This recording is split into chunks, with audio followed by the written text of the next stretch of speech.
பெண் குழந்தைகளை பெற்றவர்கள் பின்வரும் ஹதீஸ்களை மனதில் நிறுத்திக் கொண்டால் பெண் குழந்தையை பெற்றதற்காக ஒருபோதும் கவலைப்பட மாட்டார்கள்.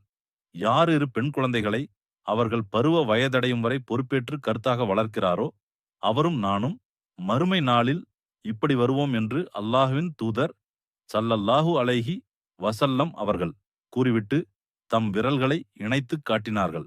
அறிவிப்பவர் அனஸ் பின் மாலிக் ரலி. நூல் முஸ்லிம் 5127. ஒரு பெண்மணி தனது இரு பெண் குழந்தைகளுடன் யாசித்த வண்ணம் வந்தார்.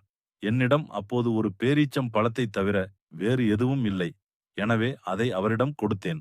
அவர் அதை இரண்டாக பங்கிட்டு இரு குழந்தைகளுக்கும் கொடுத்துவிட்டார். அவர் அதிலிருந்து சாப்பிடவில்லை. பிறகு அவர் எழுந்து சென்று விட்டார். அப்பொழுது நபிகள் நாயகம் ஸல்லல்லாஹு அலைஹி வஸல்லம் அவர்கள் என்னிடம் வந்தார்கள். நான் அவர்களிடம் இச்செய்தியை கூறியதும் அவர்கள், இவ்வாறு பல பெண் குழந்தைகளால் யார் சோதிக்கப்படுகின்றாரோ அவருக்கு அக்குழந்தைகள் நரகத்திலிருந்து அவரை காக்கும் திரையாக ஆவார்கள் எனக் கூறினார்கள். அறிவிப்பவர் ஆயிஷா ரலி. நூல் புகாரி 1419.